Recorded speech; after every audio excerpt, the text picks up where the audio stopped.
আজি সুনীল গগৈৰ পত্নী পুষ্পা গগৈয়ে হিমন্ত বিশ্ব শৰ্মাক লগ কৰিলে। হিমন্ত বিশ্ব শৰ্মাক লগ কৰি পুষ্পা গগৈয়ে মাত্ৰ দুটা প্ৰশ্ন কৰিলে আৰু সেই দুটা প্ৰশ্নৰ প্ৰত্যুত্তৰ কি বুলি দিলে হিমন্ত বিশ্ব শৰ্মাই। সম্পূৰ্ণ আপোনালোকৰ আগত এটি প্ৰতিবেদন দেখুৱাম, আপোনালোকে প্ৰতিবেদনটো সম্পূৰ্ণ চাব।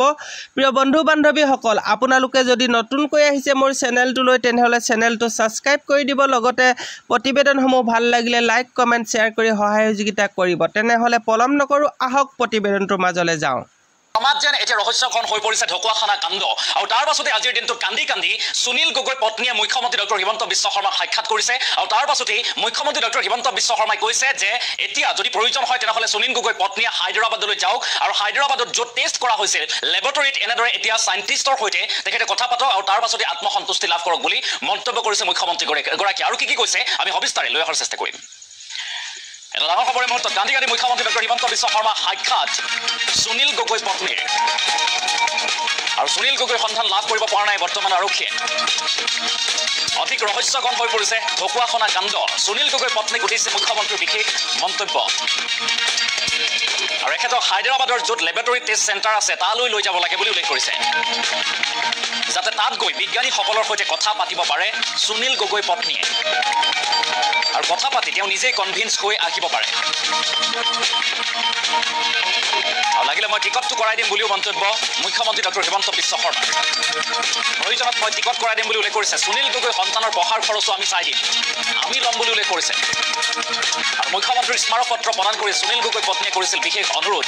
আৰু তাৰ পাছতে স্থানীয় বিধায়ক নৱকুমাৰ দলিক মুখ্যমন্ত্ৰী ডক্টৰ হিমন্ত বিশ্ব শৰ্মাই এই নিৰ্দেশ প্ৰদান কৰা পৰিলক্ষিত হয়। কান্দি কান্দি মুখ্যমন্ত্ৰীক যিহেতু আজিৰ দিনটোত সাক্ষাৎ কৰিছিল সুনীল গগৈ পত্নীয়ে আৰু তাৰ পাছতেই যি ৰিপৰ্ট আহিছিল হায়দৰাবাদৰ পৰা DNA টেষ্টৰ আৰু সেই ৰিপৰ্টৰ সন্দৰ্ভত এনেদৰে এতিয়া মুখ্যমন্ত্ৰীগৰাকীয়ে মন্তব্য কৰা পৰিলক্ষিত হৈছে, য'ত মুখ্যমন্ত্ৰী ডক্টৰ হিমন্ত বিশ্ব শৰ্মাই সুনীল গগৈ পত্নীক কৈছে যে আপুনি যদি প্ৰয়োজন হয় তেনেহ'লে আপুনি হায়দৰাবাদলৈ যাওক, যিটো লেবৰেটৰীত টেষ্ট কৰা হৈছিল আৰু সেই লেবৰেটৰী বিজ্ঞানীসকলৰ সৈতে আপুনি কথা পাতক আৰু তাৰ পাছত কনভিন্স হৈ আহক আৰু প্ৰয়োজন হ'লে আমি টিকটটো কৰাই দিম বুলি উল্লেখ কৰিছে। আৰু লগতে মুখ্যমন্ত্ৰীগৰাকীয়ে উল্লেখ কৰে যে সুনীল গগৈ সন্তানৰ পঢ়াৰ খৰচ আমি বহন কৰিম। এনেদৰে মুখ্যমন্ত্ৰী ডক্টৰ হিমন্ত বিশ্ব শৰ্মাই আজিৰ দিনটোত ঢকুৱাখানাত উপস্থিত হৈ সুনীল গগৈ ঘটনাৰ সন্দৰ্ভত ঢকুৱাখানা কাণ্ড সন্দৰ্ভত এই মন্তব্য প্ৰকাশ কৰা পৰিলক্ষিত হয়। আৰু আজিৰ দিনটোত কান্দি কান্দি যিহেতু সুনীল গগৈ পত্নীয়ে মুখ্যমন্ত্ৰীগৰাকীক সাক্ষাৎ কৰিছিল, সেই দৃশ্যাংশ আমাৰ হাতত আহিছে। আমি প্ৰথমে সেই দৃশ্যাংশ দেখাম আৰু তাৰ পাছতেই ৰাজ্যৰ মুখ্যমন্ত্ৰীগৰাকীয়ে কি কৈছিল আমি সেই মন্তব্য আগবঢ়াৰো চেষ্টা কৰিম।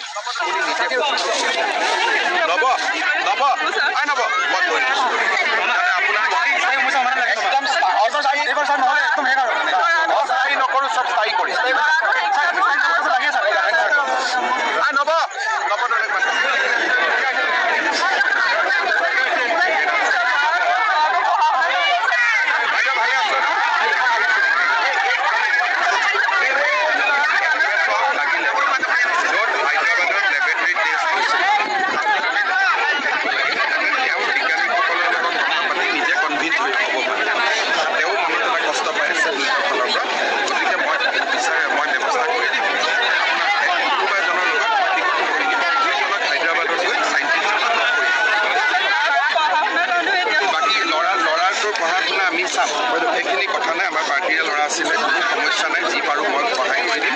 কিন্তু আপুনি অকণমান যিটো আপোনাৰ CID ইনকুৱাৰী কৰি আছে কাৰণে মই বিশেষ খবৰ লোৱা নাই। কিন্তু এইটো কথা ঠিক, যিহেতু হায়দৰাবাদৰ CFL তাতকৈ ওপৰত ভাৰতত ফৰেনচিকৰ বা DNA এজেঞ্চি নাই, গতিকে আমি হায়দৰাবাদ CFLৰ ৰিপৰ্টটোক সঁচা বুলি ভাবিয়ে আগবাঢ়িব লাগিব। এজন মানুহ যেতিয়া বা কোনোবা এটা হত্যা হয় বা কোনোবা মানুহ যেতিয়া নোহোৱা হয়, এমাহ এবছৰ কেতিয়াবা 3 বছৰ পিছতো ট্ৰেক কৰিব সময় লাগে। তাৰ সময়সীমা এটা ধৰি আপুনি কাম কৰিব নোৱাৰে, কাৰণ মানুহৰ লগত কথা নাই। মানুহটো আটাইতকৈ আমাৰ যিমান ধৰাত যিমান প্ৰাণী আছে তাৰ ভিতৰত মানুহে আটাইতকৈ ডাঙৰ বিবেকবান আৰু বুদ্ধিবান। গতিকে মানুহৰ লগত আপুনি যেতিয়া কিবা এটা সমস্যা হ'ব তাৰ একদম 10 দিনত উলিয়াই দিম, 30 দিনত উলিয়াই দিম, তেনেকুৱাতো কথা নাই। কিন্তু পুলিচে নিজৰ কাম কৰিব, বিশ্বাস ৰাখক। CID ইনকুৱাৰী কৰি আছে কাৰণে মই বিশেষ খবৰ লোৱা নাই।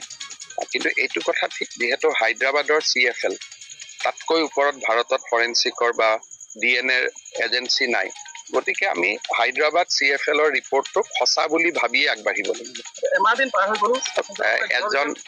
এজন মানুহ যেতিয়া বা কোনোবা এটা হত্যা হয় বা কোনোবা মানুহ যেতিয়া নোহোৱা হয়, এমাহ এবছৰ কেতিয়াবা 3 বছৰ পিছতো ট্ৰেক কৰিব সময় লাগে তাৰ সময়সীমা এটা ধৰি আপুনি কাম কৰিব নোৱাৰে কাৰণ মানুহৰ লগত কথা নাই মানুহটো আটাইতকৈ আমাৰ যিমান ধৰাত যিমান প্ৰাণী আছে তাৰ ভিতৰত মানুহে আটাইতকৈ ডাঙৰ বিবেকবান আৰু বুদ্ধিমান গতিকে মানুহৰ লগত আপুনি যেতিয়া কিবা আপুনি নিজে লব আই নব মই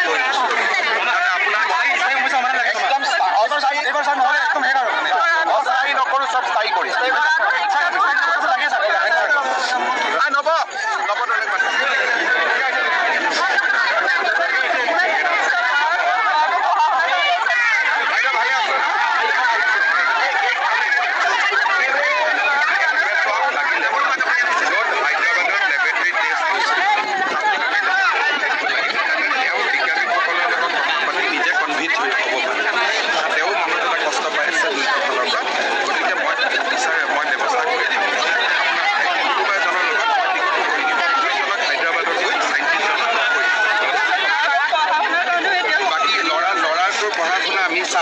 এইখিনি কথা নাই আমাৰ পাৰ্টিৰে ল'ৰা আছিলে কোনো সমস্যা নাই যি পাৰোঁ মই সহায় কৰি দিম কিন্তু আপুনি অকণমান যিটো আপোনাৰ কষ্ট হৈছে সেইখিনি আমি বুজিছোঁ অকণমান আমি চবেই পুলিচক সহায় কৰোঁ যাতে তদন্তটো সোনকালে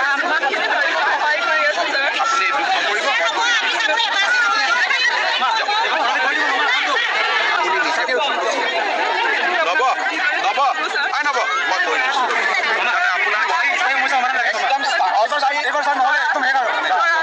নকৰো সব স্থায়ী কৰি